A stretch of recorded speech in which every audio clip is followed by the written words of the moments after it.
Hello everybody, ito po ang inyong lingkod, Yuritech at your service. Ang ipapakita ko naman po sa inyo ngayon sa videong ito ay kung paano ba ang proseso naming mga technician sa pagre-repair ng not working na Wi-Fi sa mga iPhone, specifically sa iPhone 7 Plus. Kung makikita nyo po dito na sinusubukan kong i-turn on ang Wi-Fi nitong iPhone 7 Plus pero hindi ma-enable, walang response yung select button ng Wi-Fi. Sinubukan ko ring i-restart ang unit, baka sakaling software issue lang, pero nang itry ko ulit i-open ang Wi-Fi ay ayaw pa rin. Kaya nag-decide na akong mag-proceed sa hardware repair. Dahil base sa aking experiences, ay kapag ganitong naka-disable ang Wi-Fi, ay ang madalas na may problema ay ang mismong Wi-Fi chip.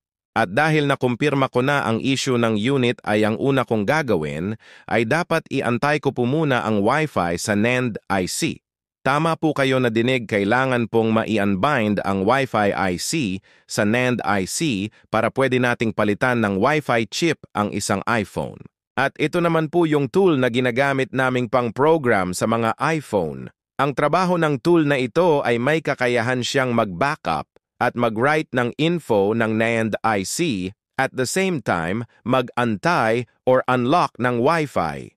Itong tool na ito ay pinapagana gamit ang computer, kaya kailangan ma-connect natin sa computer para magamit natin ang mga function ng kasangkapan na ito. At kapag connected na ang iRepair sa computer, ay ilagay sa DFU mode ang iPhone. Ang DFU o Device Firmware Update ay ang paraan sa mga Apple devices para i-program. Ganito rin ang ginagawa kapag gusto mong i-clean restore ang isang iPhone. At kapag binasa na ng iRepair ang info ng NAND IC, ay dito na natin iaantay ang Wi-Fi sa NAND IC. At kung sa tingin nyo po ay job well done na tayo, ay di po kayo nagkakamali dahil nasa part pa lang tayo ng patingin-tingin lang sa computer. After kasi natin dito sa program ay magpo-proceed na tayo sa mas intense na proseso. Ang next step naman ay ang hardware repair. Dito ay papalitan na natin yung Wi-Fi chip na sira at syempre bago natin mapalitan ang Wi-Fi chip, ay kailangan muna natin baklasin ang unit at mano-manong tanggalin ang Wi-Fi chip sa board sa pamamagitan ng micro-soldering. Then after kong matanggal ang board sa housing, ay uumpisahan ko naman tanggalin ang Wi-Fi chip sa mismong board. Ito na yung Wi-Fi IC ng iPhone 7 Plus, dito ay ongoing na ang pagtatanggal ko sa Wi-Fi chip para mapalitan ng bagong pyesa. Pagkatanggal ay lilinisin ko naman ang board at dapat siguraduhing malinis at makinis ang board para hindi magkaproblema sa pagkakabit ng bagong Wi-Fi IC. Isa sa pinakamahirap na part sa microsoldering ay ang paglilinis. Dapat mahaba ang pasensya mo dito dahil hindi pwedeng madaliin ang trabaho sa part na ito. Hanggat maaari ay one-shot success ang lahat para malaki ang chance na magawa ang ating ginagawa. I-double o i-triple check ang board dahil isang paalang dyan ang matanggal, posibleng mag-fail ang ating pagsisikap. At pagkatapos ng mahabang paglilinis, ay ang susunod naman nating gagawin ay ang pagre-reball sa ipapalit nating Wi-Fi IC. Dito ay medyo satisfying na ang sitwasyon dahil hindi na ganon ka-risky ang proseso.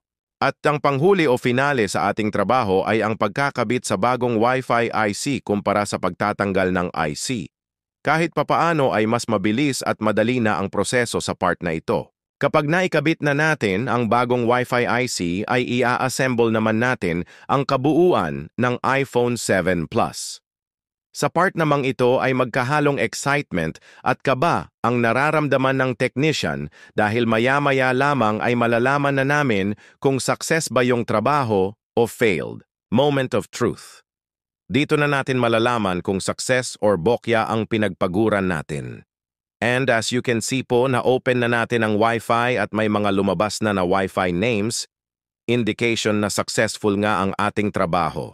Tinry ko rin i-connect sa Wi-Fi connection ko dito sa shop to make it sure kung gumagana na ang Wi-Fi at kita nyo naman na nagpa-play na ang YouTube app ng iPhone 7 Plus na ito.